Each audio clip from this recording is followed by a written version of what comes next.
Alright, folks, welcome back, everyone. It's been another week.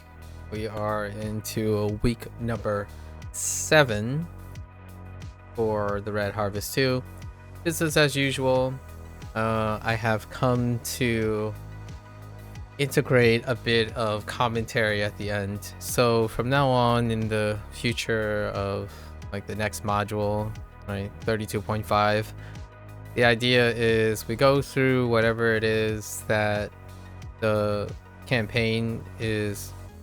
Actually, it's probably only going to be module 33. The 2.5s are the 0.5s are probably going to be smaller modules, which will be covered like in a day or two.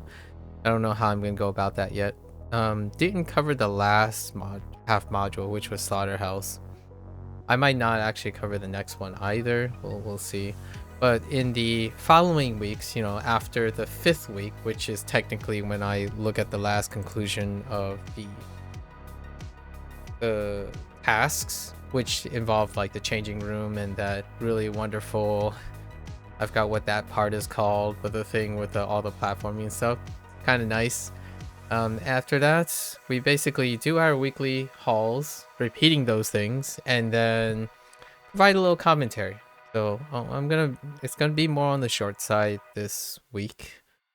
I think a great way to go about it is to peruse the Discord. The Discord is publicly accessible. More about that later. So let's get right into our weekly routine. Last week we were able to hit land on the normal version of Soul Harvest, right? Not the most exciting thing because the whole concept of normal is kind of stripped in a way that is, I suppose, live service friendly, but the most minimal engagement necessary. It was nice to show the assets though. That gave me an opportunity to. It's very foggy. Like all the things in that place, when I was looking back through it, everything is very foggy, so not the most exciting thing to show. All right, so we have three weeklies, which gives us 75, and we're just gonna do the 3 weeklies. Oh, what were they called? Changing room, yeah, Terratoris on fire, and then what was it? Oh, it's called history repeating itself. Okay, that's pretty much what we're gonna do. Okay, I don't think there was any weeklies that. I think I need to pick up the heroic encounter weeklies. That's fine. We'll talk about the state of this going into the 7th week, I suppose, after this. Some light commentary, not too much that's unexpected. So, okay, now we run, run, run,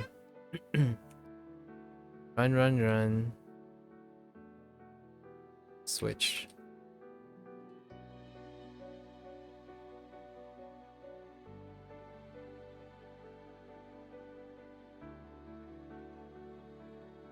I wonder if you can not trigger this. Oh, okay.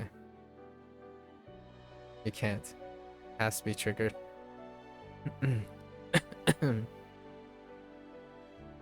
Right, we know where we're going. We know.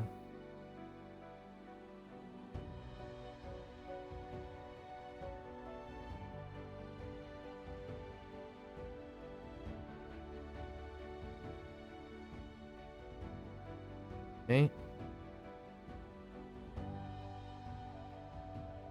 Into the fray.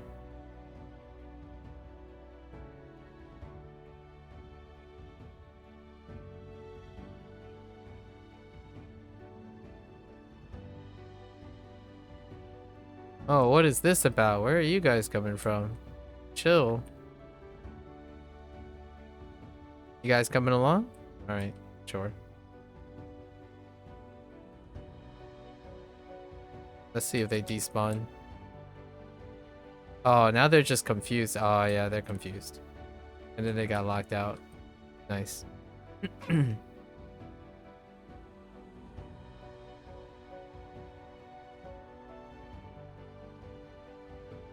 Alright. This one is probably the shortest of them. Without a doubt.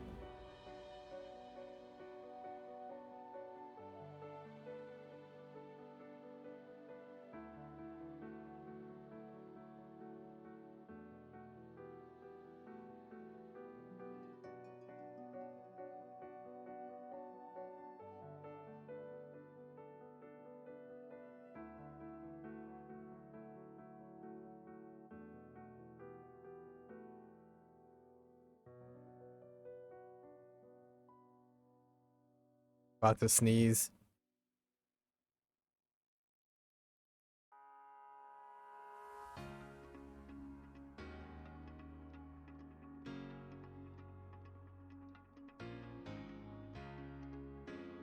Doesn't help that my keybind for my mute button is the slash / button, so it triggered my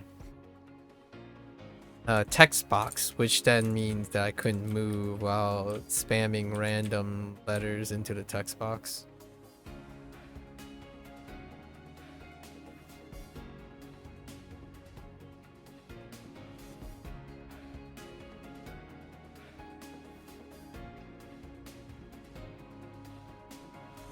Okay. Okay. I was trying not to sneeze into the mic. Okay. That's one down. Let's go grab the other. This requires us to beepity boppity, not there. Over here, Dragon Forge. Out the door. Do this one first.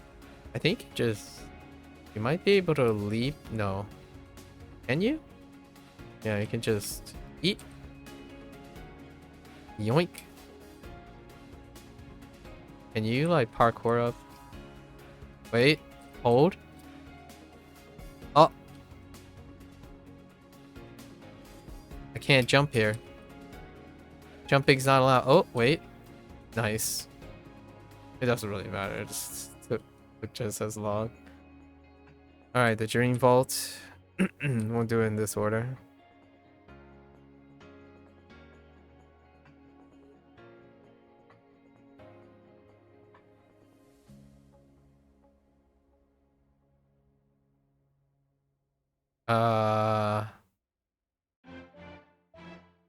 Where is the... Oh.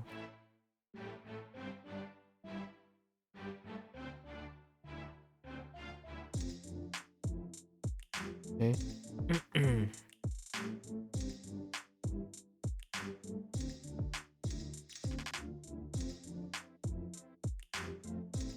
There's an interesting comment that was made in the Discord about the Dream Vault.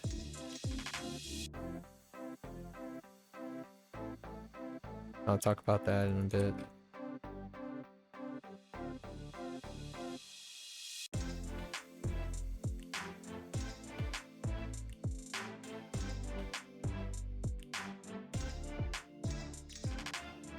What? What just happened? That's fine.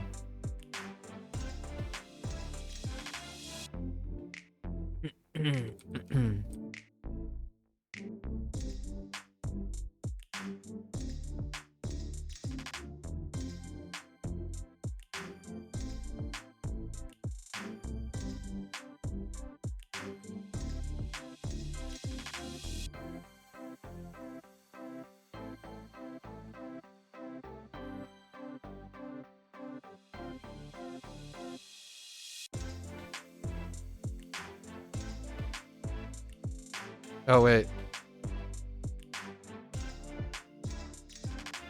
What am I doing? Wrong direction.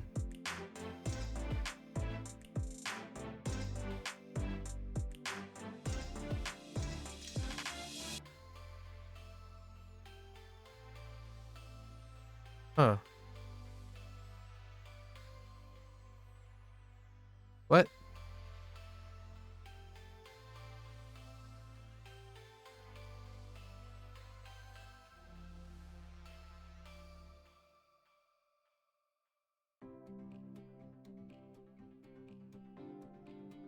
Oh, can't see.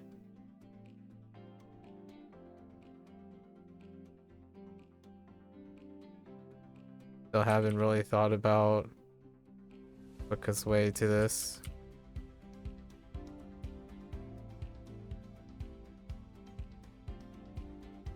I'm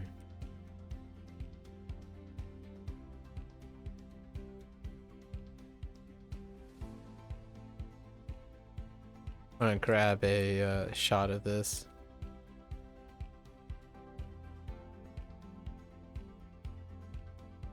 All right.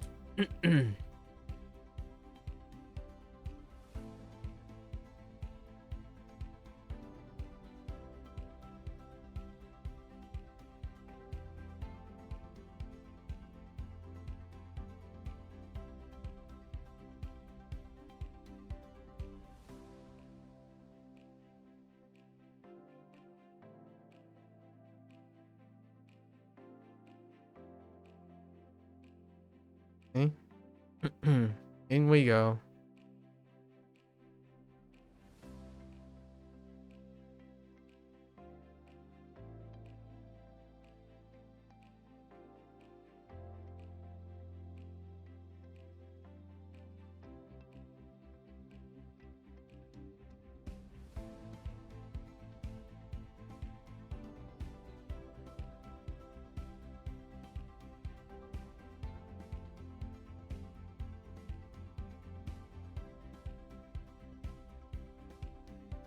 Refresh my memory.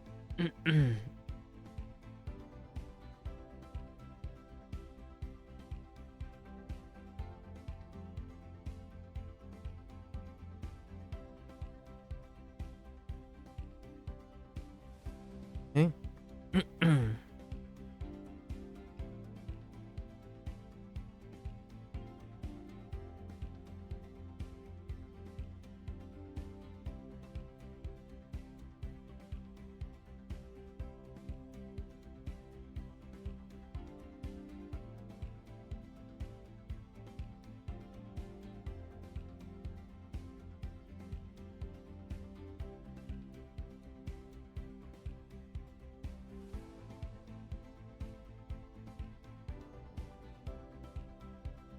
All right.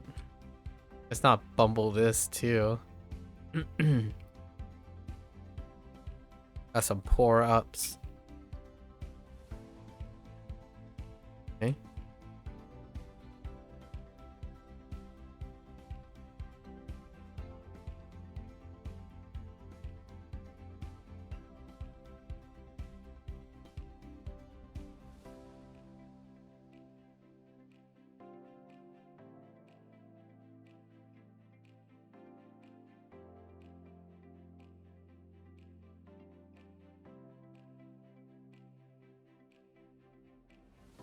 Not like this! Not again!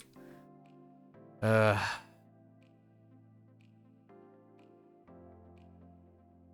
I thought I was being slick. And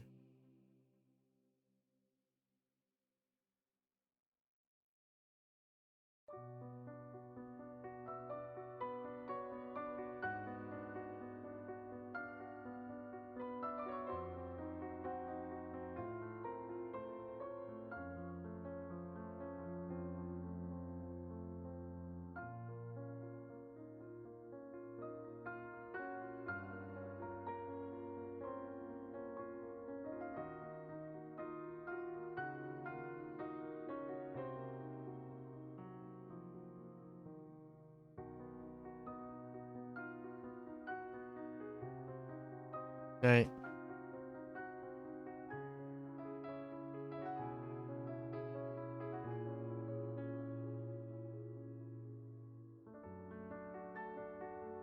All right. Excuse me.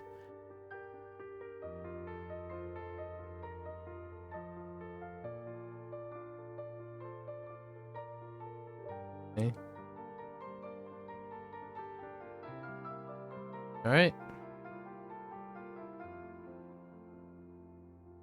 This place me back in the entrance. Nope. Okay.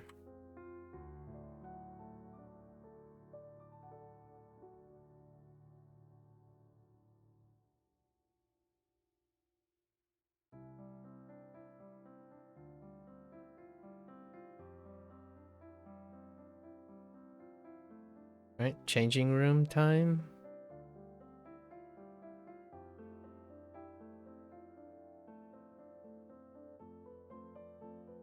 Oh, come on. Toxic. Gelatinous cube. Alright. Changing room. Yoink. Whoops.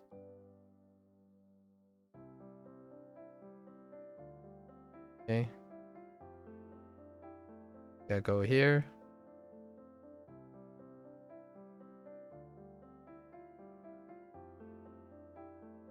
Hall of Ablation. Okay. Now we double back.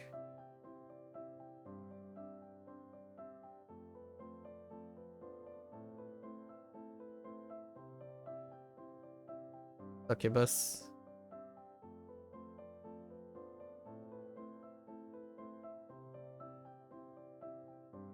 Actually, go grab the spirit stuff.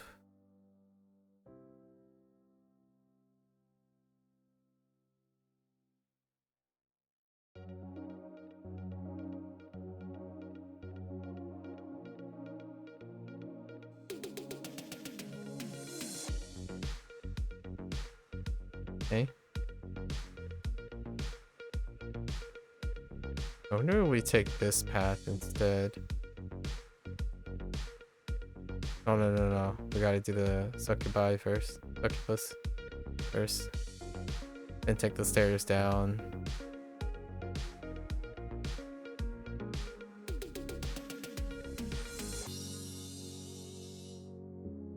Yeah, doubling back is meh.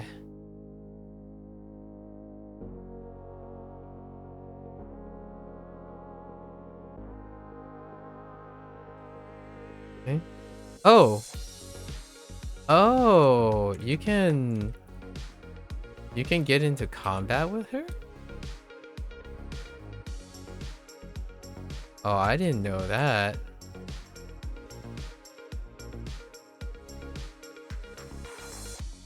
Intriguing.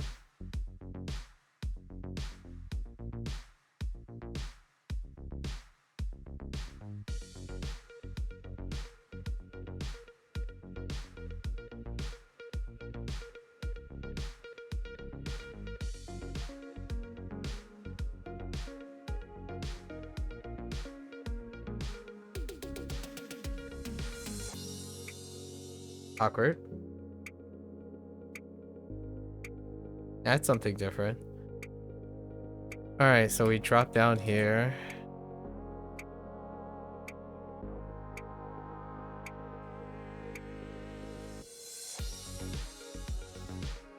Go over here. This is where all the lampies are.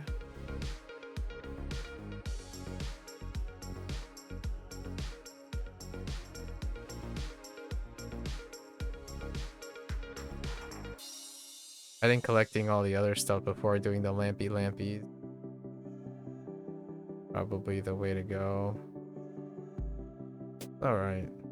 Do the rust monsters.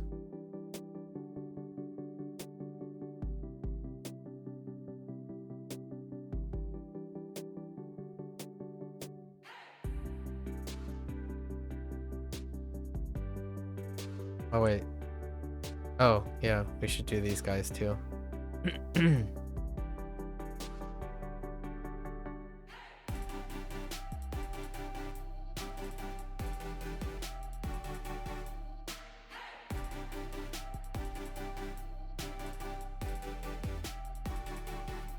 Oh, okay. Alright, see you guys over there.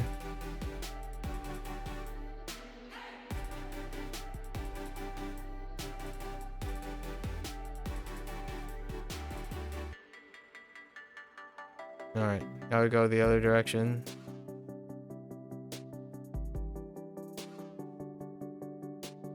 There's a bit too much backtracking at the moment.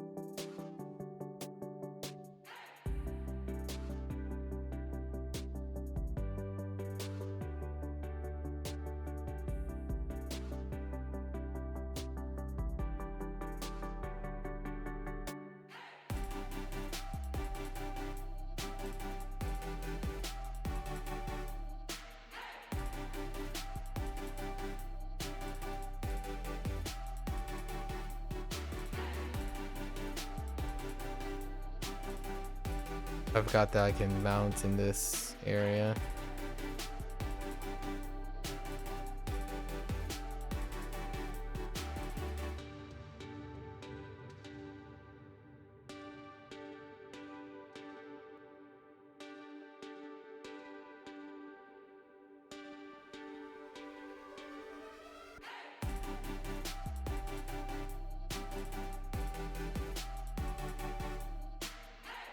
Okay. Still gotta get the 3 things. Can be doubled around here. Going this way. What was up here? Was this the red room? Oh no, the purple one. Run through! Ah, can't do it.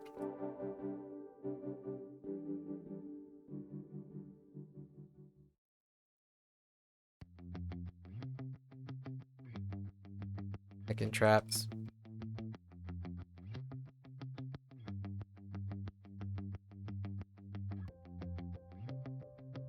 My life is forfeit. Okay. Fine.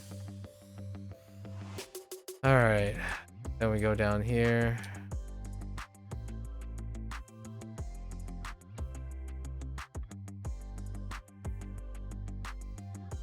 It's the sacrifice room, which goes... There should be a red room somewhere. And then the yellow room next to it. Red temple. But temple.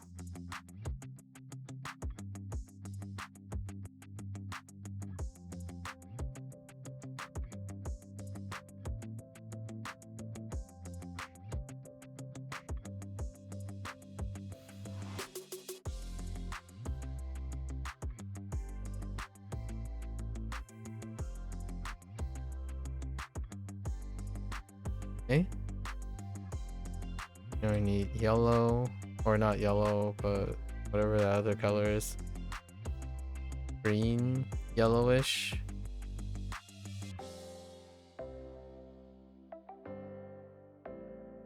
Oh, I skipped one. Oh, come on. Friendly, dude.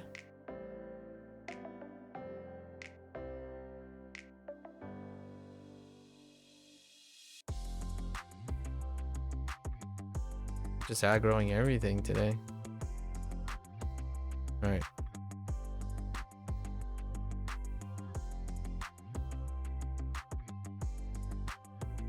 Okay.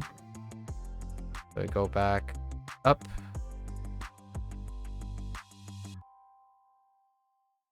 Release the lost souls.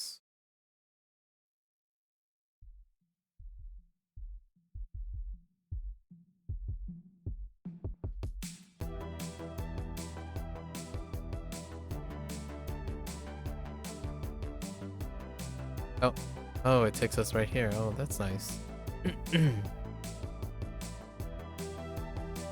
And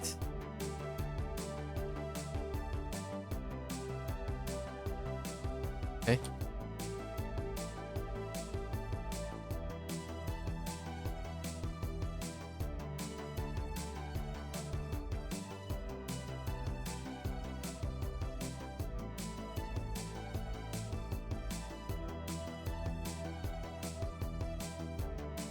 All right, here we are.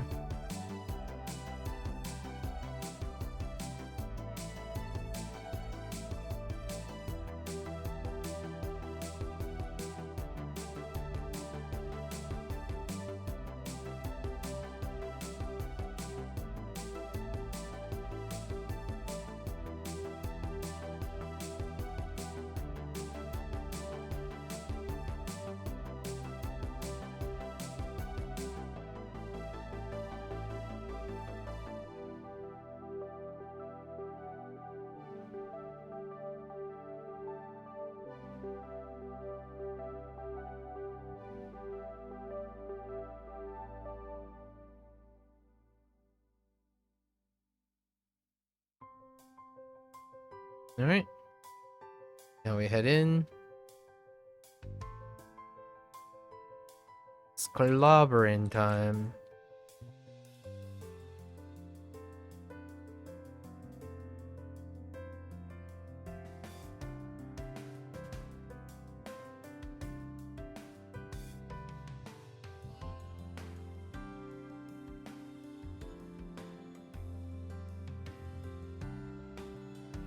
All right. Say hi to our friend Tesser. Former Tesser.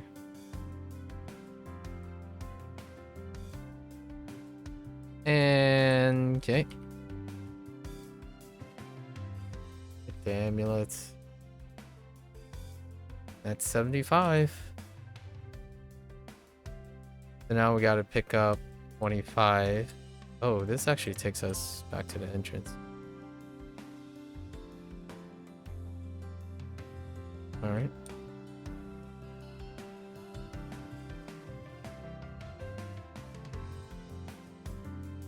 All right, so that's 75 immediately.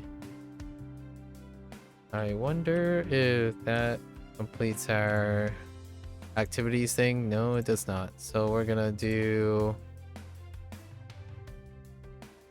our usual.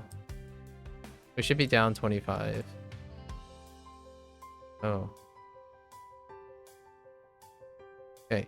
So we gotta confront the mirror. Then that will lead up to 2 sets of stuff. We just do Velora because Velora's thing is very, very fast. Super, super fast.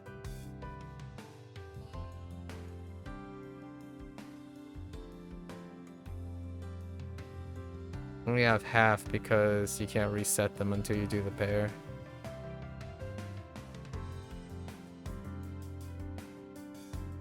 Go into our gamer room. Okay. Got long interaction.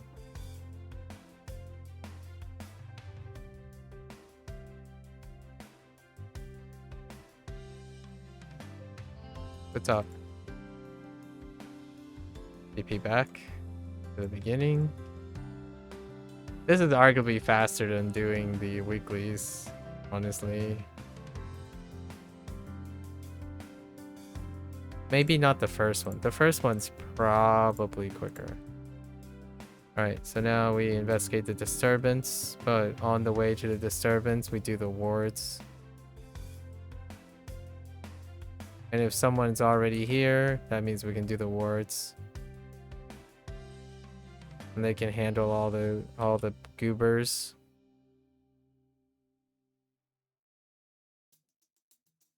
Let others do the work for you, you know? Oh no. Not like this! I don't want to do work! I'll clear for the other guy. It's only fair, I suppose.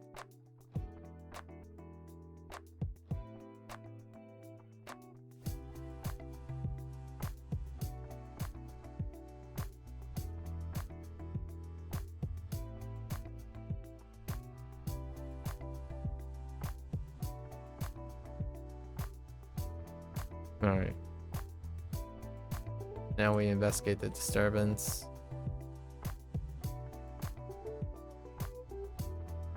This way. Stop this guy. Alright, it's not as fast as the first one. Terratores on fire. Questionable.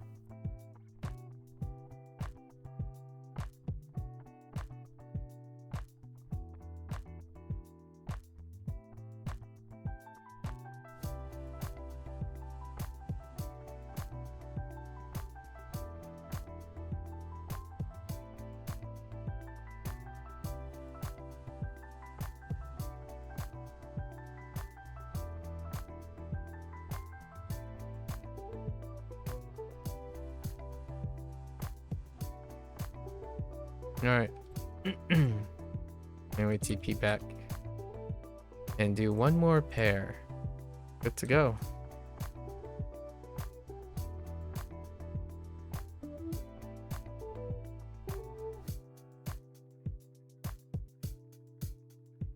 Disturbance again. Mirror. Okay.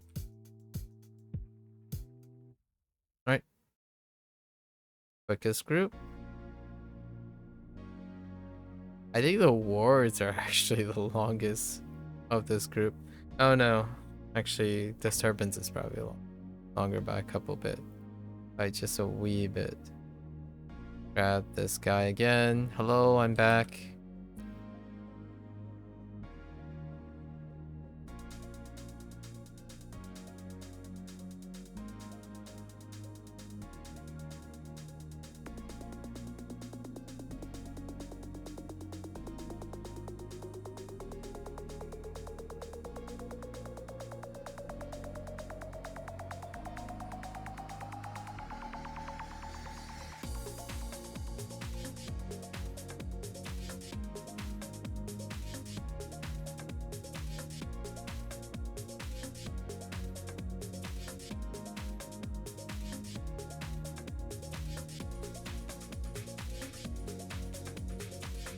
Okay.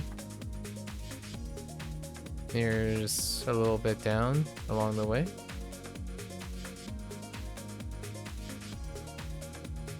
Go into the gamer room.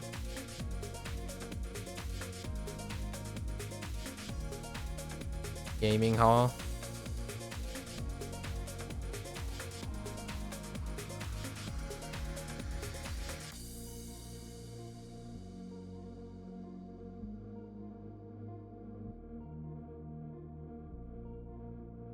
All right, then we TP back.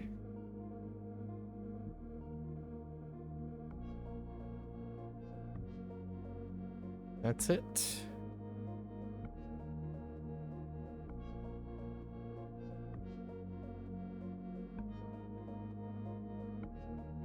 Got these. All right.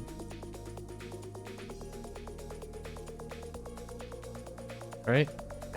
So there it is, 100. Now, I would say there's something else to do, but there isn't. We're just gonna go back to Protector's Enclave. Look at queue up for an RTQ. See if I think we hit our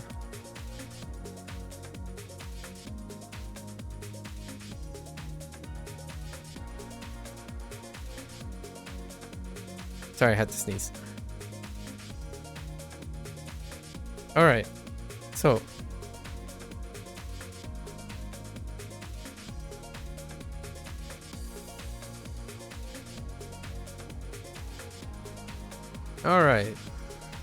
we could do another RTQ to see if it hits, but that's fine. So let's go look at, this is where I do a little bit of commentary. Let's see, it's 1:16 a.m. local time, right? 1:16 a.m. local time. So we're gonna go look at some Discord stuff. So specifically, right, there's this new initiative that the community manager for Cryptic has been doing in the Discord. Most of the stuff that I'm going to read off is available to the public, right? You can access the Discord, the Neverwinter Discord, the official Neverwinter Discord, and it's under feedback. And there's a thread that started, the module 32, right? This module, Red Harvest 2, general feedback. We're just gonna run back some dialogue, right?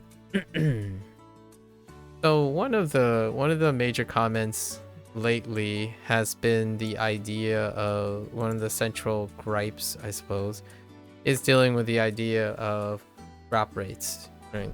The main comment typically is the idea of how many runs is a reasonable amount of runs to equip your existing character, because this game it emphasizes vertical, right? Vertical.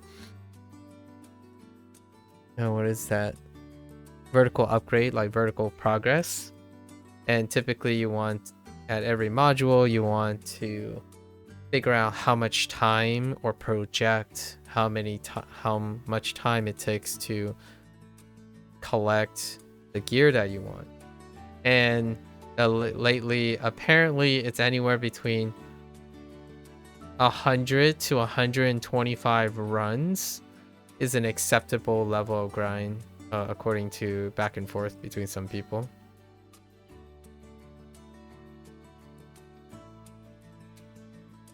I don't know how 100 to 125 run be, but if I had to take a account of, let's say, relatively speaking, to other things that I do or other things that I play, every module, like to equivocate, every module, so every patch update for other games, they typically last about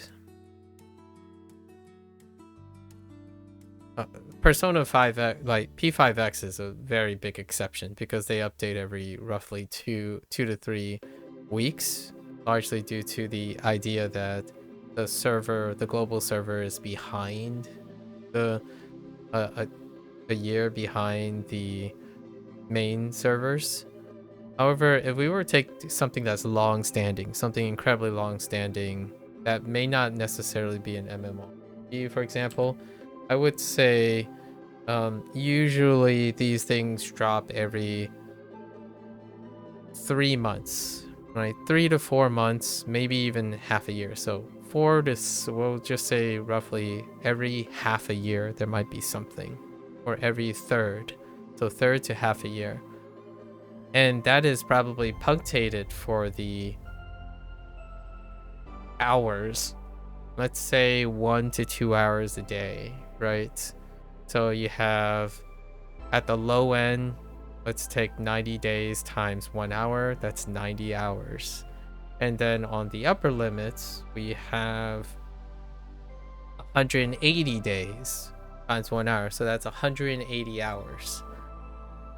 Thinking about that in terms of, I'm trying to put myself in other people's shoes, the ones that are cold calculating, efficient individuals who think about time as a value of their currency or their self-worth. I can say that I do share a bit of sympathy for them. I do not empathize with the time that I use. Like, for example, today when I was doing my weekly hauls, they are there to do it as a juxtaposition of brainstorming. While I was doing that, I was more or less brainstorming about this session that I'm going to talk about here, or how I go about it. It's somewhat cathartic. Before this, I spend like 6 hours learning things and trying to do things that will allow me to make more things and work on my portfolio or some weird resume or experience. I spend maybe 3/4 of my day learning things and then applying those skills to constructing new things, be it writing a book or making commentary, practicing my communication skills and whatnot. However, when I think about an hour a day for 3 months, that seems like something that would akin to a nice live service game that someone may be passionate about. Now, when I think about the existing live service, I don't play all the live service games, and I don't play other MMORPGs. In fact, someone made a video comment on my last rant, which was last week's post. They mentioned that they played Neverwinter 10 years ago, and seeing that Neverwinter hasn't really changed in the regards of like its core structure, they believe they made the right choice. It's relatively a common thing to look at things after the fact, right? So when it comes to investments, I think of, when I choose to use time, I think of investments in that time on how do I build on it. So like, I'm not spending this time thinking, oh, this will lead to a better future situation, or if I do this recording and share this time, it will give me my just deserved privileges. Gaming is a privilege. It's a choice you use to invest in time. So when we think about these value systems, an hour a day sounds like a really chill, vibey lunch plus dinner time to me. Or like going to hang out, like the alternative would be like going to hang out in your favorite Starbucks and people watch for an hour or something like that. That's kind of my thought process. Usually I log into Neverwinter to mess around for 30 minutes, get in like a run or two, and it would give me the time to brainstorm. Like brainstorm, what am I going to do tomorrow? Or what am I going to do today? Like what I have done today, what am I going to write the next week or for tomorrow's yap session, that type of thing. And it's very low maintenance. So it's a low maintenance 30 minutes. In fact, like to do the 1 week out of the day, the task is like 15 minutes to 20 minutes. Now, what these people are referring to is doing the, in my opinion, right? I'm going to try to keep it a little bit segregated here. What they're doing is they're doing the non-live service part that is part of the live service routine. So for me, the vast majority of my time is treating the game as a live service.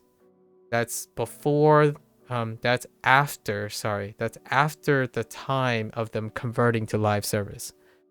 Neverwinter has started as a game that was built on something like Guild Wars 2, or which actually launched a little bit before Neverwinter, 2012 actually. Officially it's 2013 when Neverwinter Online was on.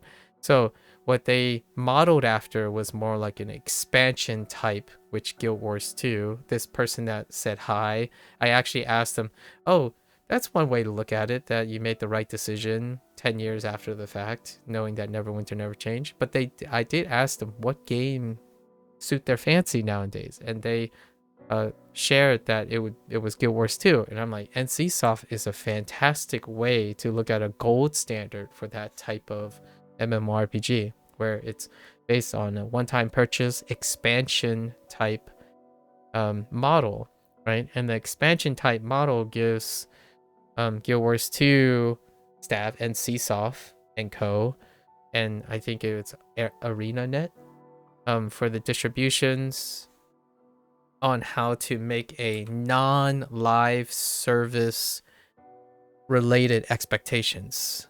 Now, Neverwinter is in this really weird spot where I play Neverwinter for its live service, and that's live service is the campaign thing. It's built on progressively accumulating things, but usually those accumulated things are are horizontally integrated. Like you complete a campaign, right? You complete a campaign, that's great. You get all the things in the campaign, that's great. The fashion involved with the campaign, you might collect some few things.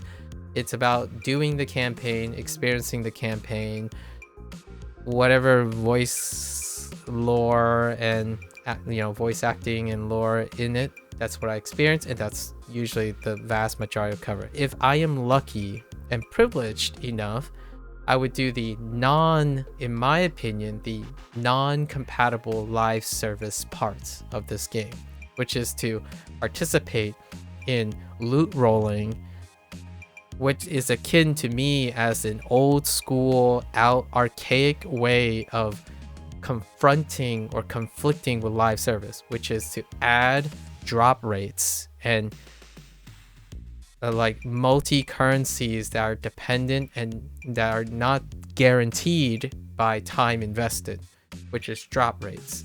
So this is where most people make their commentary, and that's kind of the last couple, that's like the major issue right now with this current module.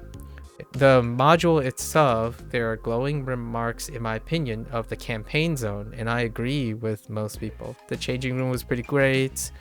The history repeating itself, the dream vault, that's fantastic. These are to be experienced. However, they don't have a lot of replay value, so to speak, right? Replay value. Live service is built on the experience, so an experience is often one and done. Now the question is, how much more one and done experience can you gather if you were to compromise and trade off the dungeon running and the trial running? We may never know, because that, in my opinion, that is not the type of impression that I get from the current Cryptic about this. They want that gotcha. I honestly, it's really very reminiscent of gotcha, but now this is obligatory gotcha. So the whole like current drop rates, loot rates, and whatnot, like vertical gear progression, that is what the vast majority of people are equating time. I use a fraction of that time. Like my fraction is maybe at most 30 minutes a day. Not, I don't even do every day anymore. It's like currency for campaigning and doing the live service thing is like fairly optional, right? I have all the currency I can possibly require moving forward from my legacy as a player, right? Campaign stores and all that stuff, the live service stuff, it rewards legacy playing. As in, if you play little here and there each and every day, or to complete tasks, you are rewarded with those legacy. Those are the components that I believe are compatible with live service and the current gold standards of live service. The other type, the expansion type, like Destiny 2, Guild Wars 2, World of Warcraft, as well as on top of the subscription-based things like Final Fantasy 14 and World of Warcraft, right? Those things use a different model. Their expectations are those dungeons and trials and long, elaborate things because it fits the model. I don't think Neverwinter fits the model. It's kind of like straddling between two places. So how they do it is they infuse a lot of the concepts of what the old school expansion type thing is. Make your gear extremely rare, so you impose that they play the game over and over again, do the trials over and over again. Meanwhile, what is, in my opinion, resonating with newer players, or maybe aging players as well, is that the live service feels great. It gives you a different sense of pace, but then it is consistently marred by how limited the resource is, and then how extended it is. So it's not all glowing for the campaign one. Another issue that was run up is the currency is also bafflingly bottlenecked. So here are the three current issues.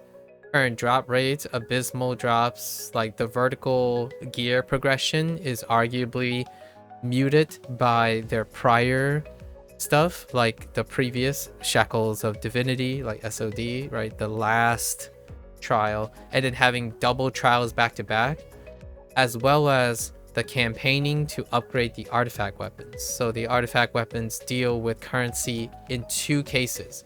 Both the trials are required, like multiple trial runs are required, as well as constant farming of the same rotational thing event, like world event in the campaigning zone. So this stuff is supposed to buffer the, I'm gonna say, 3-month wait period, right? 3-month wait period is what I'm going to guess is when 32.5 rolls around, and in another 3-month period would be the 33. So we're doing like a half one to push out, then the biannual module is going to land. So at the end of this 10 weeks, we put a counter basically right here.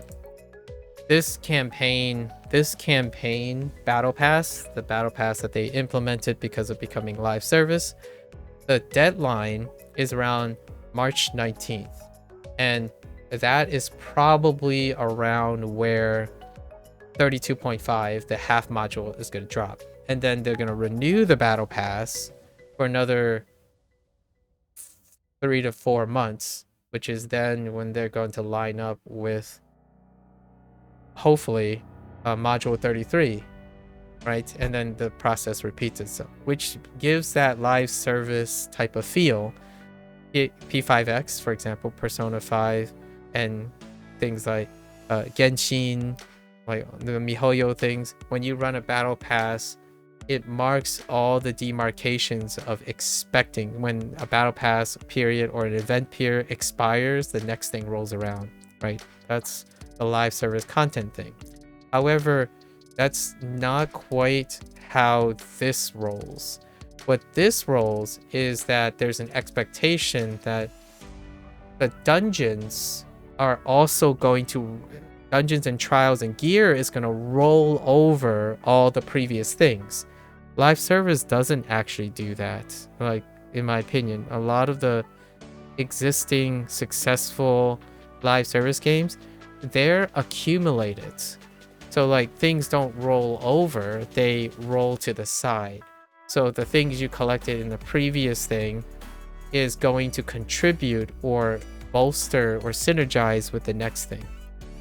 This is where Neverwinter has its looking at the Discord. This is where, in my opinion, is where the majority of the grievances are, because they're tied to the expectation that you can always vertically roll over your gear because you have accessibility to getting the gear, which has been declining more and more because it's no longer really about aptitude or merits, right? A meritocracy, which I don't think it's ever really been that way for a while now. Maybe the first 2 years of Neverwinter. It's usually about nepotism, right? Nepotism, a system of vertical progressions typically is nepotistic, especially nepotistic in the sense that it's even more enhanced when the accessibility is not confined to the individual. It's confined to groups of people. So when it's a group of people, then it is by all means far more nepotistic. Not that it is 100% nepotistic. It's more lean towards that. So if you have a group of people who are habitually in the same place, available at the same time, that gives you access to that. It is irrelevant to anyone who falls out of touch of the game or is interested in starting the game, right? That's what nepotism is. Nepotism, the consequence of nepotistic systems is that it excludes newcomers. It makes it progressively harder and harder to be attractive to anyone outside of the ring. Nepotism. And then there's a constant power struggle in nepotistic systems. Whoever has more access, they fight for influence, right? And then eventually it usually decreases over time because no new blood is coming in, right? And that's kind of the situation right now. The biggest gripe is they're continuing to flood and demand the one resource that an aging population and a lack of a new blood is going to not compensate for, which is increased game time. You're constantly increasing game time with not necessarily substantial feeling of legacy building. So it this whole trial business, running up drop rates, or running down drop rates to increase runtime of things, is a double whammy. It alienates and pushes the boundaries of nepotistic groups, and also excludes and conflicts with the live service model. or at least a live service model that is like half and half. The approachable things become increasingly less approachable because they have to also be in line with the nepotistic stuff, like legacy, country club stuff, you know, Master's Trials, Master's Dungeon.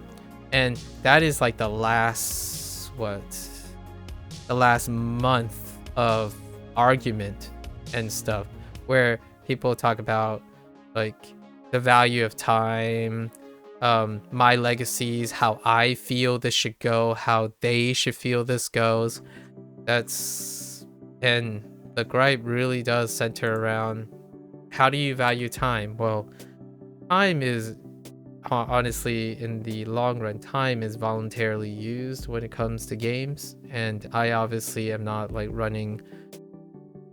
obviously not running a Soul Harvest, Master Soul Harvest or Advanced Soul Harvest for like the 100th time or the 125 times successfully with 9 other people, organized and planned across a period of like 3 to 6 months, in like habitually, to get some semblance of vertical progression, in which it gets phased out again out of my expectations of vertical progression.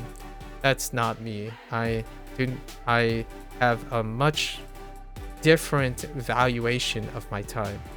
I prefer to be doing this, which is to observe what other people do in a truncated time, see what their grievances are, and look forward to seeing how Cryptic and I guess Art Games respond to the criticism. There's also an initiative by the community manager to be more present and constantly try to be pro-community.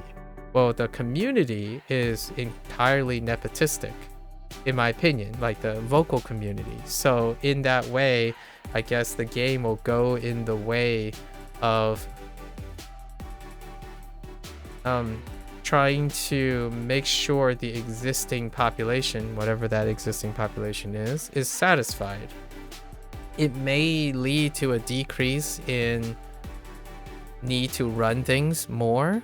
They might take it back and say, okay, let's decrease it by half the time or something, or reconsider the currency distribution and how people are interacting.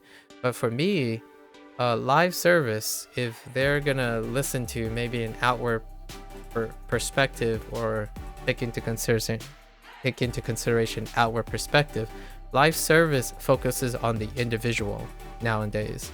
They focus on horizontal legacy building, of which there is an opportunity or an optional engagement in which you interact with other people in the community.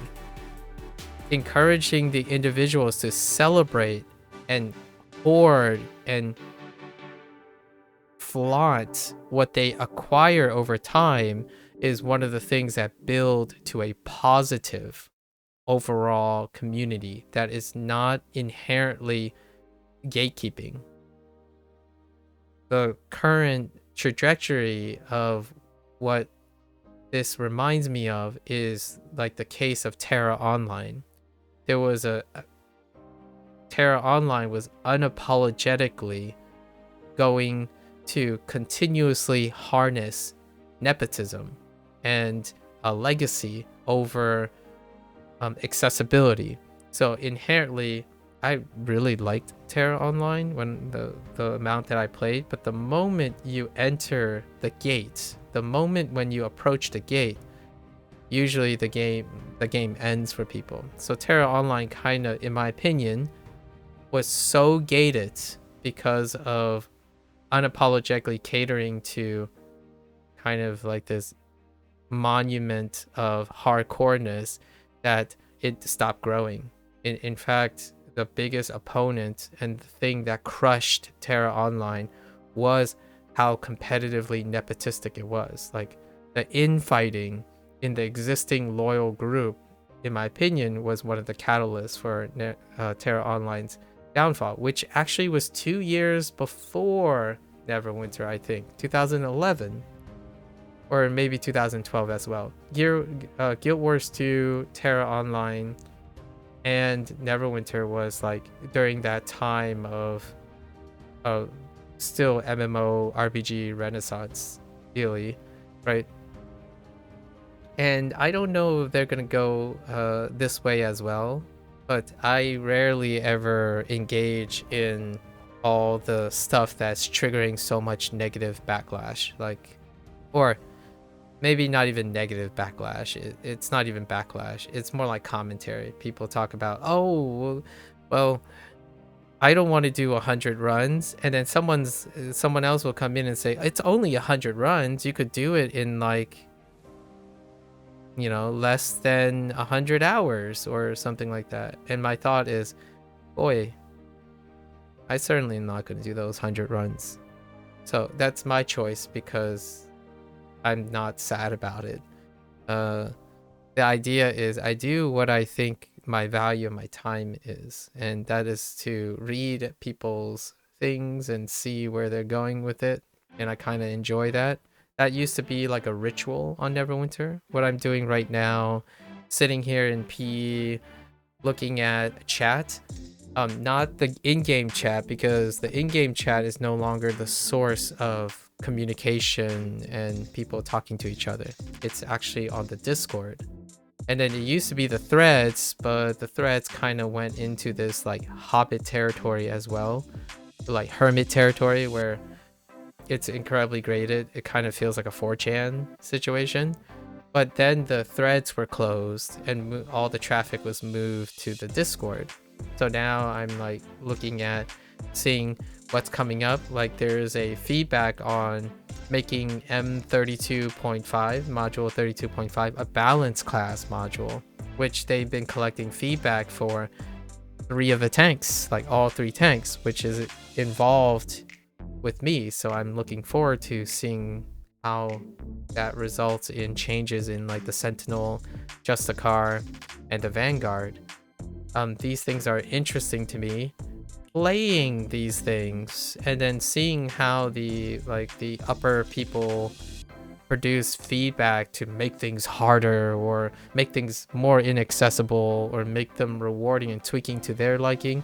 That to me, I'm not involved in that. So I really don't have any emotional feelings. Maybe I have somewhat sympathies for people who feel so compelled to do those 125 runs in order to participate in a routine that doesn't bring them joy.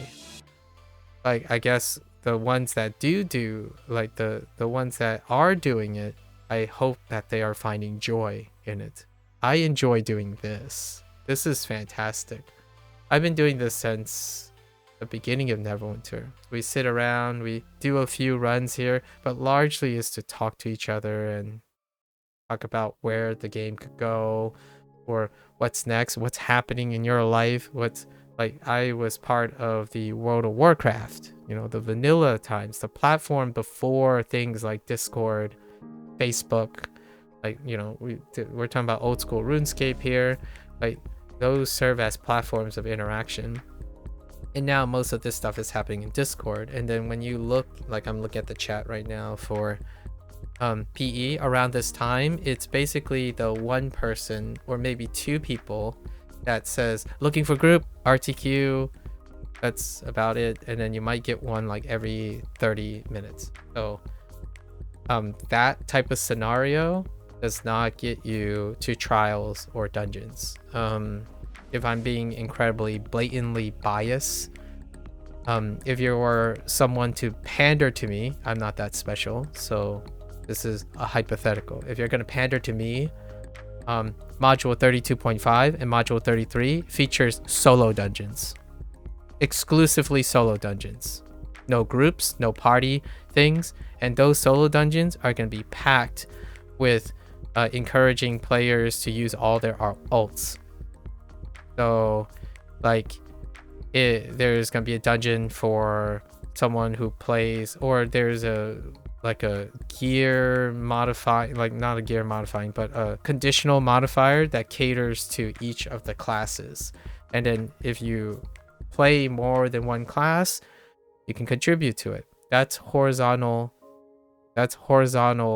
gameplay, right? It is how experienced the player can become across all the classes. That's live service. Live service is to get the most out of your like assets. You're building on top of all your assets.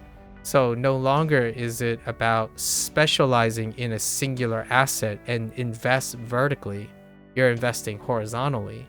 And this does have some minority voice. Some people will say like, hey, at this point, everything I earn in game should just be unbound, or at least it all should be account bound so that I am horizontally invested in different players, or unbound in the sense that I can distribute it to my other characters so I can play them. Well, that can be embraced. I'm not saying Cryptic is going to do this. Obviously, it would be an interesting social experiment. One social experiment is to design an event or design a dungeon. They're gonna end up falling in dungeon mode, but then dungeon implies party, so it's just gonna be called an event. And that event is to see the aptitude of one person across all the classes. So you can still be competitive in that nature, because how many classes you are good with is a horizontal exploration of one skill. It's not a vertical progression where like you have one character assume all the valuable things, and then you're comparing the most valuable thing, a character, across to someone's like less valuable character. This is what's creating nepotism, in my opinion. Nepotistic dissonance, where someone says, oh, look at my character, I've been playing for so long and I've been in this tight group who clears all the content, and then they would use that as leverage and ways to say that they know better, they understand better, and what's better for the game compared to anyone else who has not been doing it for a very long time. Like, for example, I'm not gonna sit here and wield like, oh, I played Neverwinter since the beginning, which I have, and then use that as a way to like evaluate how much say or how much value my perspective is. I am offering a hypothetical, and it would be an interesting social experiment. Will it happen? Probably not, but it would be kind of interesting how the community attitude towards each other and whatnot would change.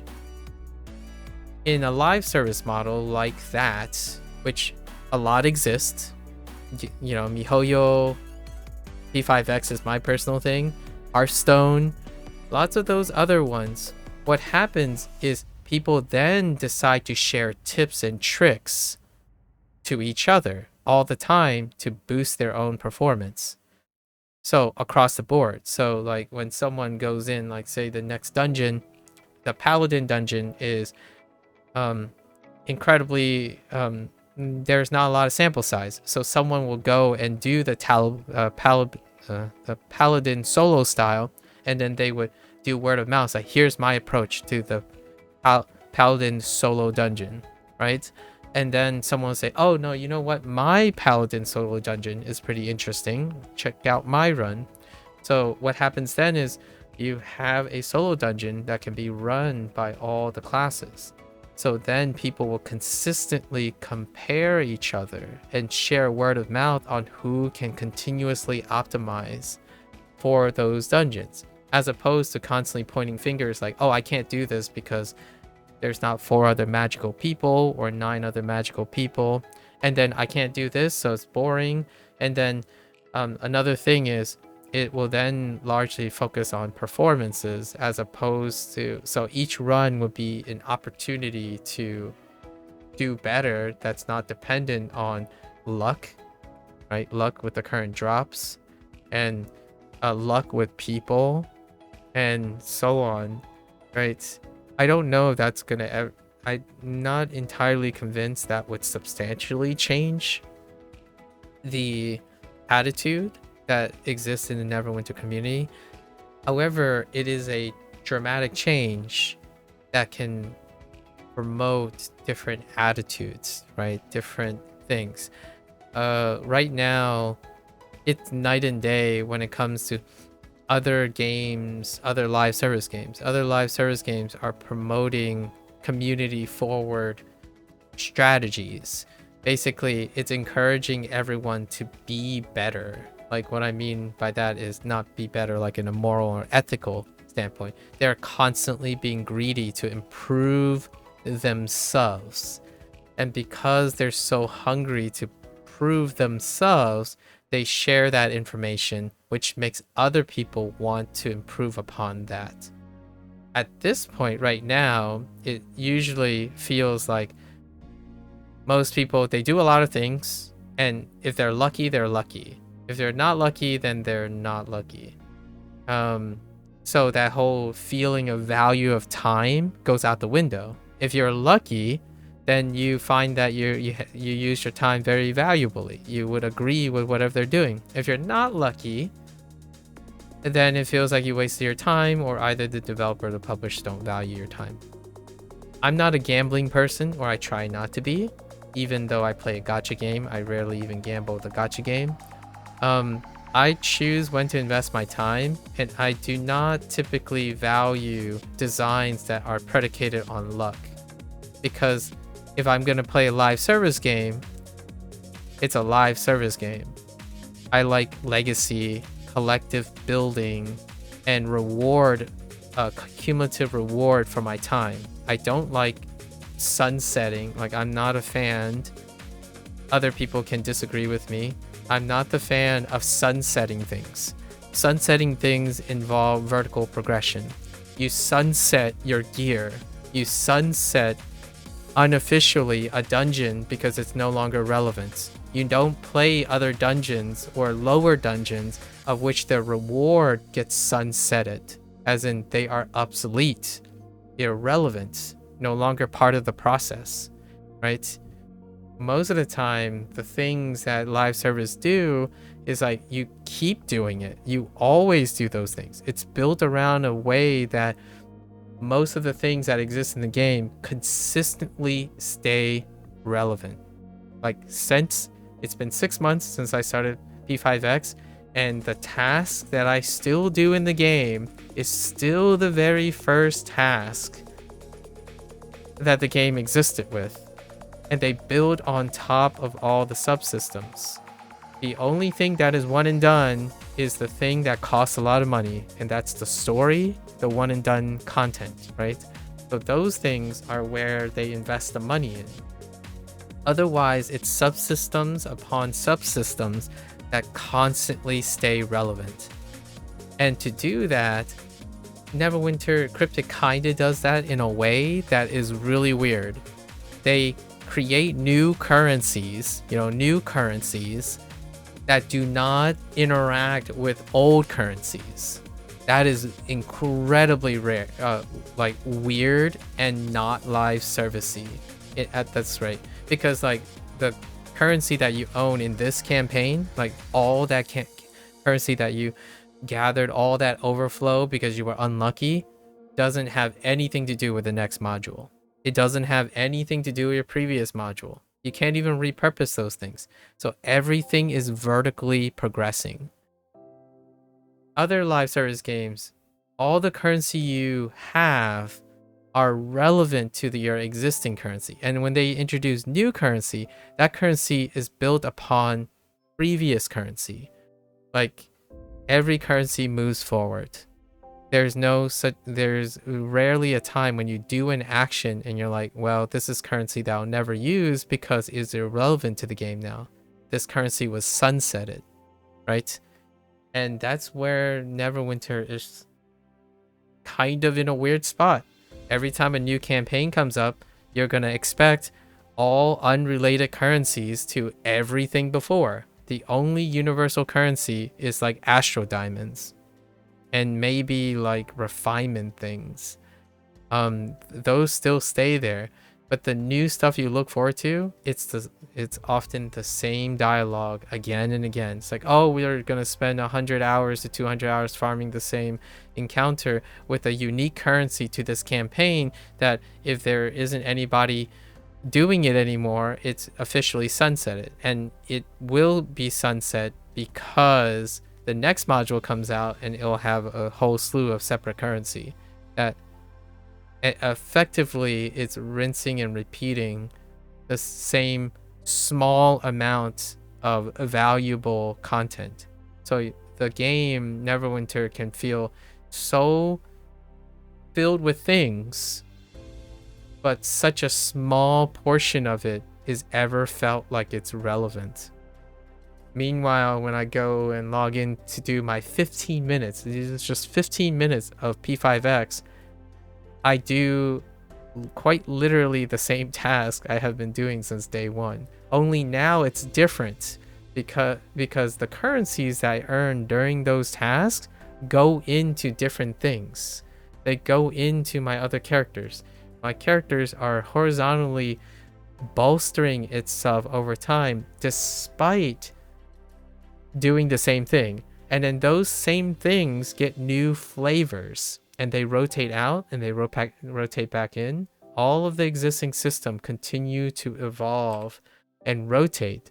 They keep adding new conditionals to these simple tasks, right? Or the rudimentary tasks. And that keeps the game feeling like everything since the beginning is still relevant. Neverwinter is like when module 33 rolls around, everything before it's irrelevant again. So it feels like the first year. It feels like the second year. Second year feels like the third, like the fourth. It consistently just churns in place, in my opinion, because the old hat design is to vertically roll away all the stuff before, despite having a lot of wonderful things like achievements, titles, right? All these like cosmetic things where I can't even, oh, I can demonstrate it. Like these things, this is probably the most live servicey parts of Neverwinter. You see this like incredibly long list. All of this is the collective account balance things, and then you have like all these titles right here. These are every title you collect from every like battle pass and completion campaign thing, right? These are the titles. So that's the closest thing to a actualized live service legacy building. It's horizontal. You collect, that's your legacy. But it doesn't serve any function, in my opinion, other than vanity. Meanwhile, the vast majority of the content is focused on rolling your character over. Constantly rolling your character over. Like, for example, class balances. It's kind of interesting that they didn't create 3 paragons at this point, right? The whole idea is constantly focusing on balance. And balance is because it's necessary, in my opinion, for their focus on group content. Groups and trials, like dungeons and trials, require balance because people have to see it as compartmentalized balance between each other. If it was an individual based thing, like solo dungeons, then everyone is playing on the same field regardless of how unbalanced or balanced a class is, right? Because they would be compared to that. So if a class had 3 paragons, it has 3 paragons. If you want to compete with someone who has a specific paragon, then they compete on the same level. And when they come together, what they can do is they can indirectly compete accolades with each other. Like, how much points did you score? How much DPS did you score? And those are based on an individual level, which creates competition because there's no excuse anymore. You don't have the dependency of, oh, well, I specialized in this, while you have the accessibility to do so, right? It is the accountability. I think there is an incredibly laxed diffusion of responsibility and accountability combined. If you don't get something, it's somewhat dependent on other people, so it's not your fault. Or if you don't get something, it's because of the current drop rate. I'm not suggesting that that isn't a problem. It's the idea of how people feel, right? When you don't get something, it's because of the drop rate, so that's something to blame, right? If you remove that, there will be one less thing to blame. However, you have to replace it with some sort of reward process that gives them a feeling of reward.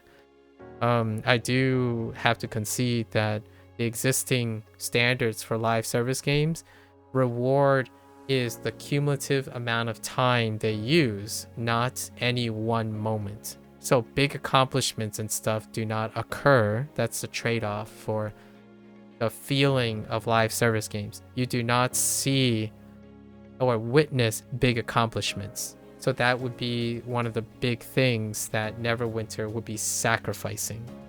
So I concede that if the vast majority of the old guard of Neverwinter likes that they run on the rush of big accomplishments, like getting super lucky and then accomplishing a super hard task that everyone competes to be exclusive with everyone, you can keep Neverwinter the same, for sure. However, I want to argue, it's not the having the cake and eat it situation where you can constantly feel like your time is valuable if you're engaged in that type of challenge. Delay gratification and consistency from the basis of live service games are what makes live service games inherently incredibly lucrative and also habit forming. But they're not punctuated by incredibly sporadic events of luck or grand achievements. They're built over time. So now you have these two conflicting things. You either spend a lot of time trying to start building a legacy, which Neverwinter erases every single module.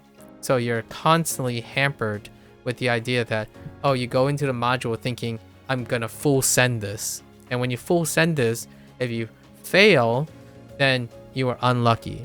If you succeed, then you are happy for that instant. In my opinion, you might be arguing, oh, but what about those days where you spend like 100 hours trying to get your first success and it feels really good, and that type of delay gratification? Well, it's built on people who do not expect a live service game. They expect an equal and proportional, at least in my opinion, equal and proportional investment by the developer and the publisher to bring those challenges and reward it adequately on a model that isn't milking them for live service playtime, right? Repeating the same dungeon only 125 runs is not the same as constantly challenging the group that likes that on luck, and luck combined with heavy, like hard achievements, like hard clears and whatnot. It's more like treating that and trying to also combine it with live service model philosophy where, okay, well, we don't have like 10 dungeons to release every 6 months. How do we get them to play one dungeon for a really long time? Oh yeah, that's right. Apply live service philosophy without delay and cumulative gratification, and then apply it to places where there is, but just string it along. There's add even more replaying time, lower the odds. That's actually one of the things that hurt a lot of live service games, in my opinion. The idea that when a publisher pressures the developers to integrate a luck-based obligatory action, that they can manipulate the luck side of things in order to inflate the time. That's actually one of the things that did come out of live service.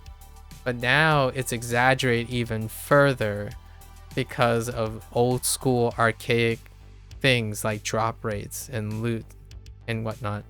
It's kind of like a mixed bag right now. It's a very unique, I still think it's kind of a unique problem that Cryptic and Art Games is addressing. And then you throw in like things like Guild Wars 2 and then ESO and others, and you're thinking, it's unique, and therefore it also has its unique problems in Neverwinter. My first thought is I am genuinely, I'm going to end with this comment for today, for this thought. I'm genuinely curious how the community would react when they introduce a horizontal solo event. Not that stuff that they tried with like the hell pit and stuff. We're talking about a thing, an event that provides horizontal but equivalent replacement for the group activities.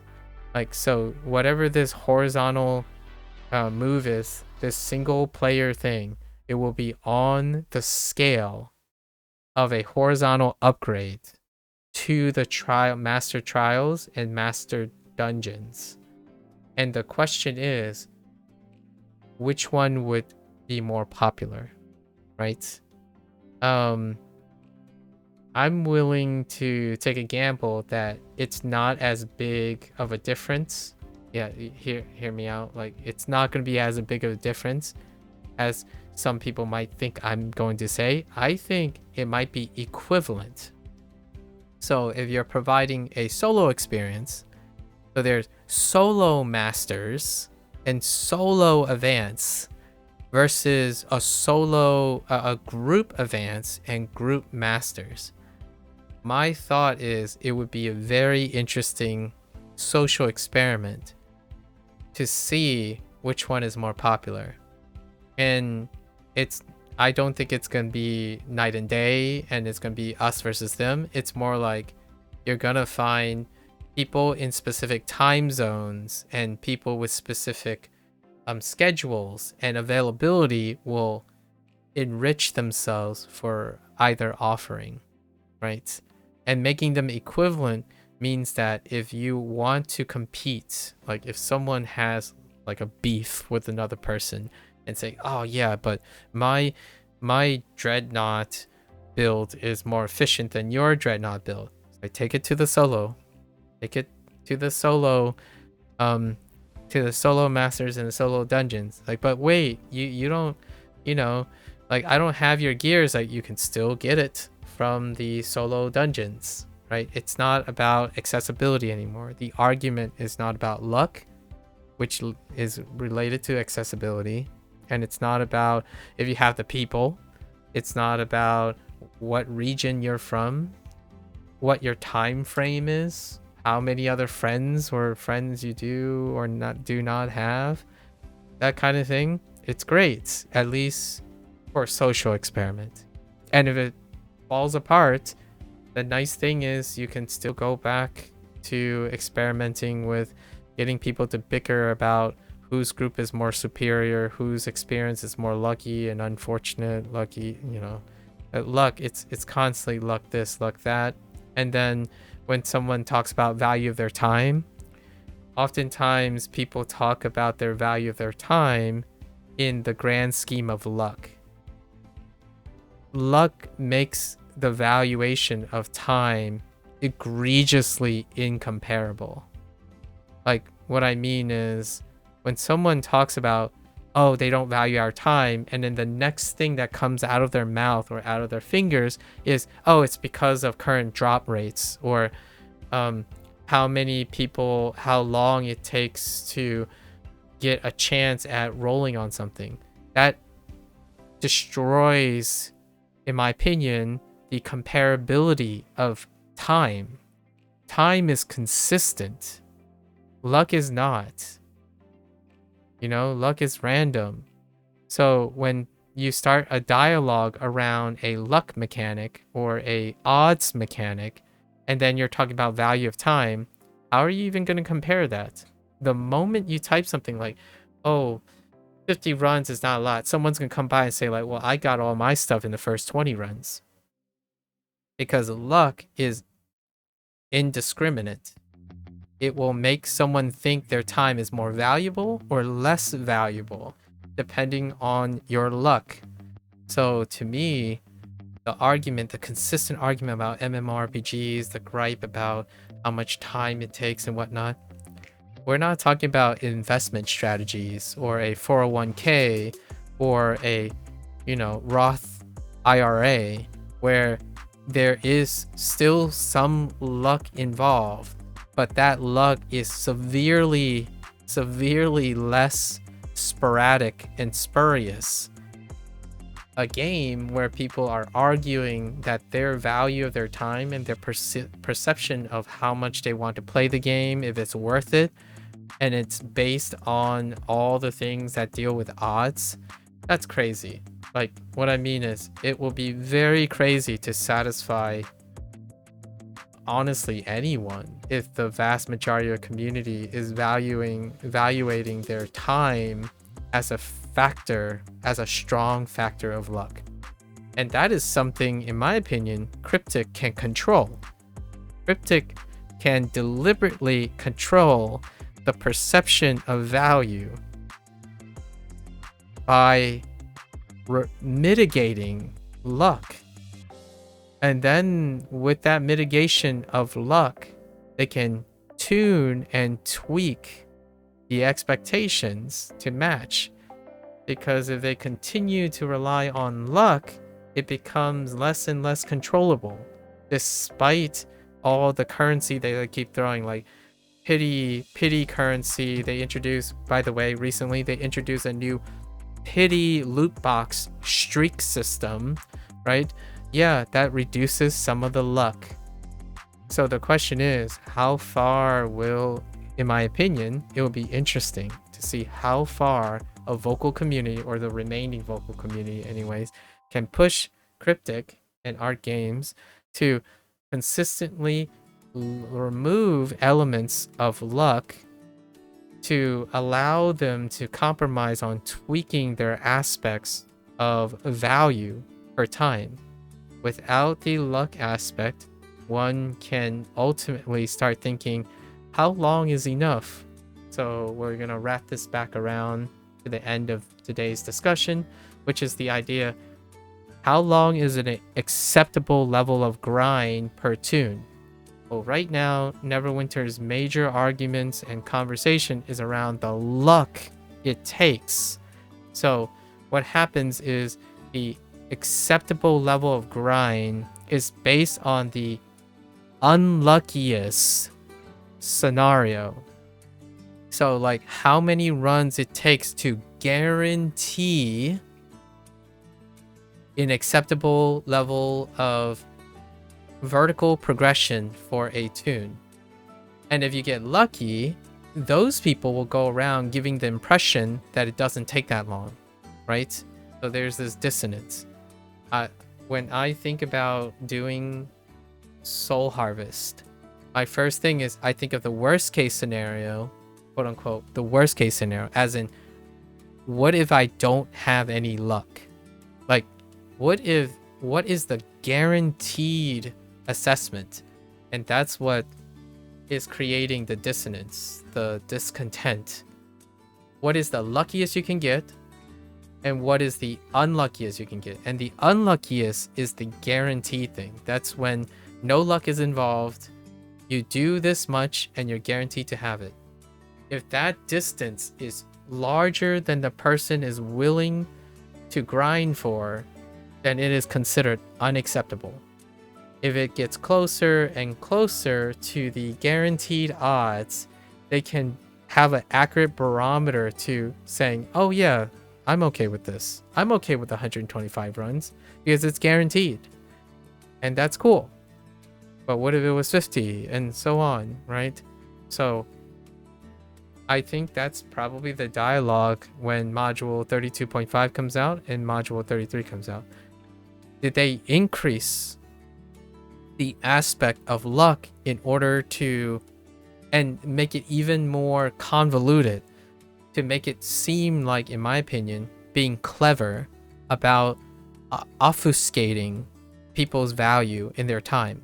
Like that is a legitimate business strategy, not a pro community move, in my opinion, pro consumer move. It's more of a legitimate business strategy that has been done very well, and this type of business strategy has applied to engagement, right? To TikTok, doom scrolling.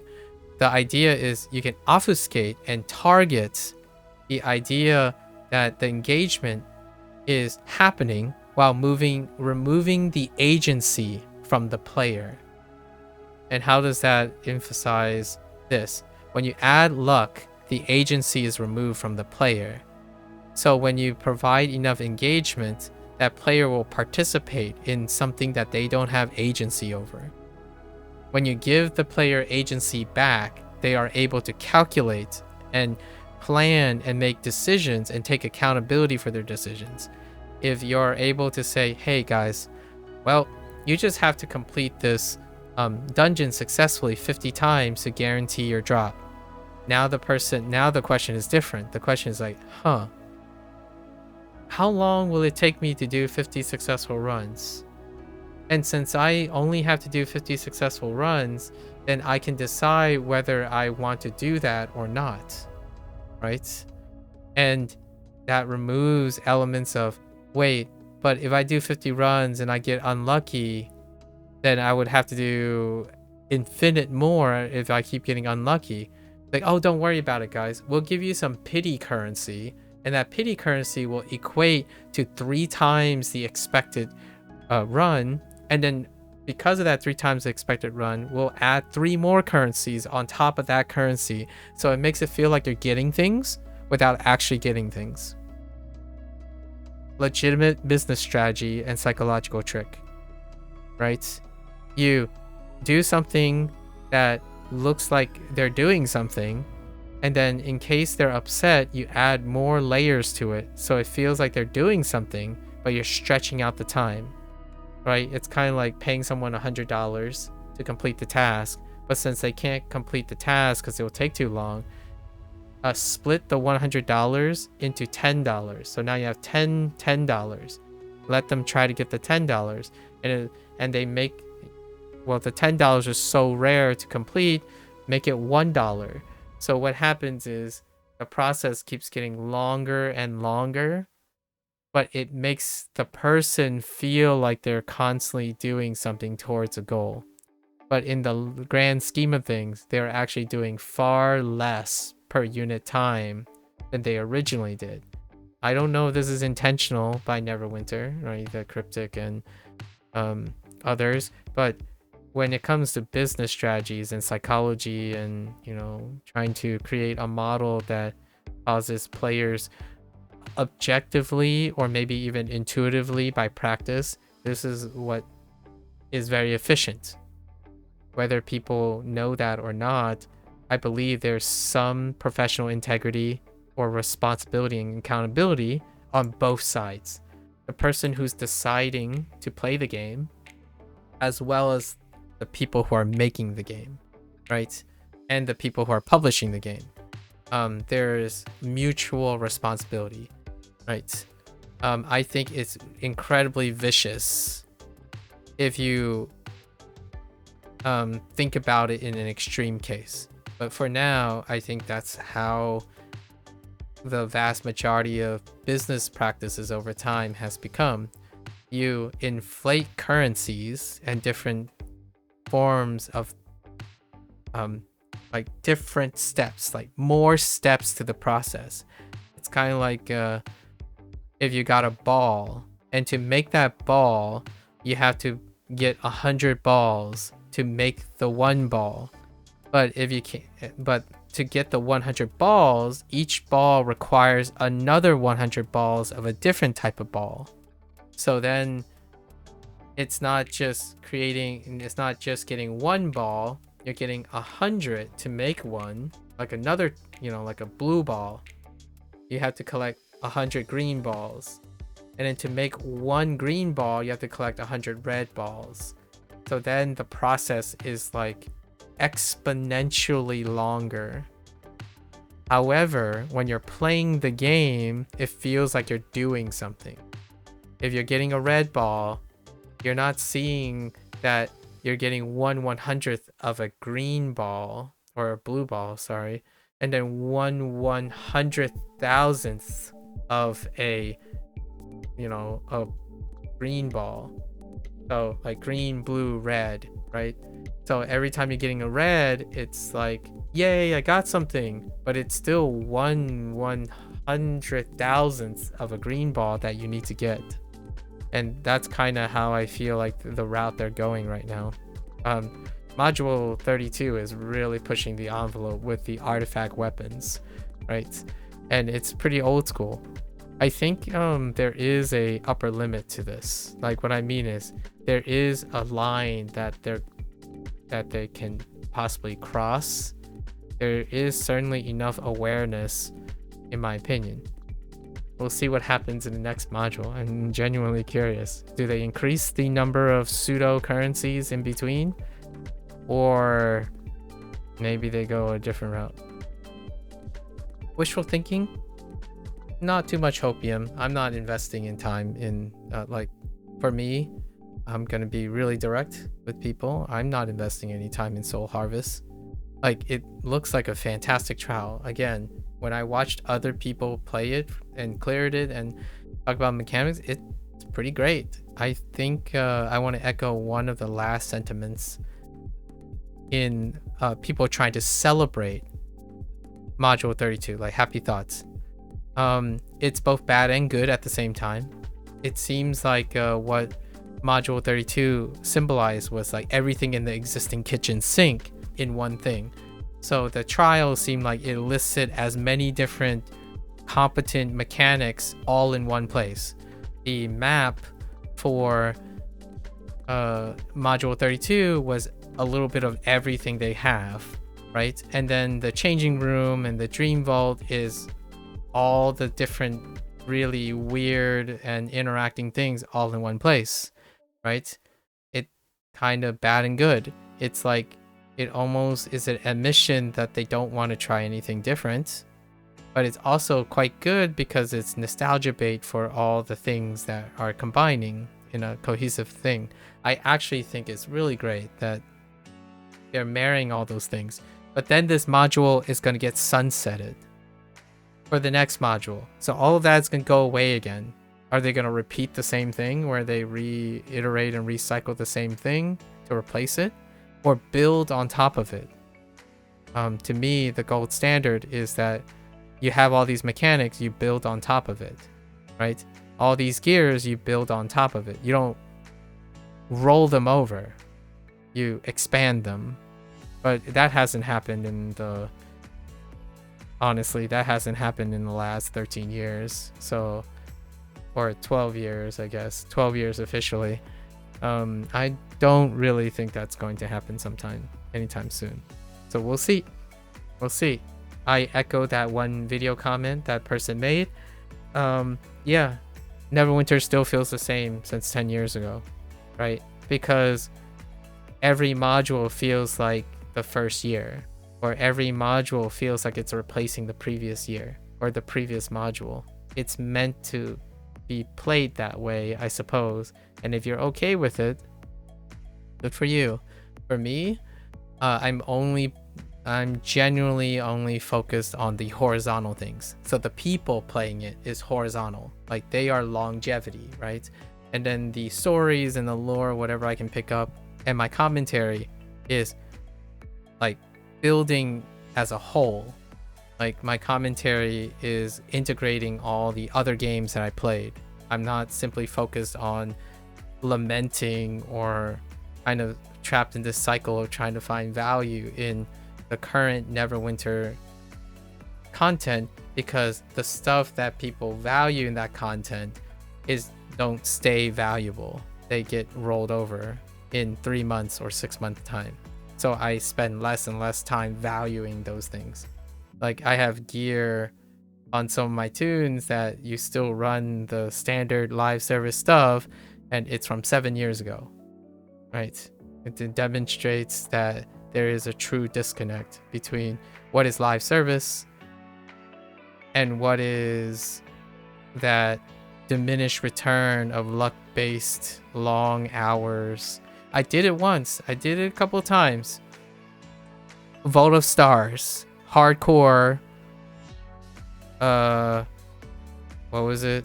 Ring of Wind or something. That was it. That was the last time I did it, and I actually did it with people. So you had to do it with people. Those people no longer play this game.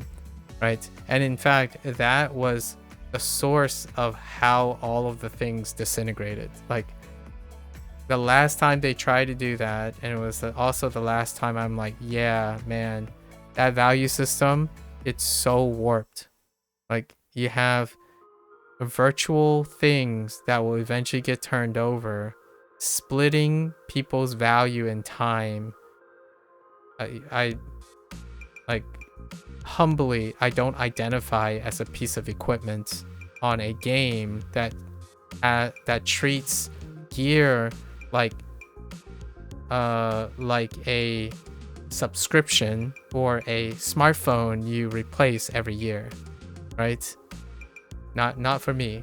So that was the last time. That's why I don't do trials and dungeons in the way that it's done, because the last time was the last couple people, it just pretty much ripped apart the thing, and that was like 4 years ago. So, or maybe 3 or 4 years ago. It was fairly long time, and they're going down that again. So anyways, that's the chatter for the end of week 7. I'll try to come up with something interesting for the last 3 weeks. Right? Trying to bring back the old platform yapping Neverwinter experience. Until next time, if you're gonna watch this later, thank you. You're more than free to add your contentious hot takes and talk about, Gear Wars 2 or something like that.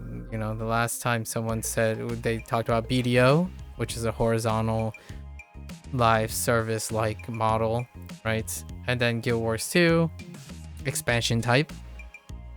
Maybe someone will bring in a hot take like, oh, I'm still playing Lineage, which is also by NCSoft, by the way.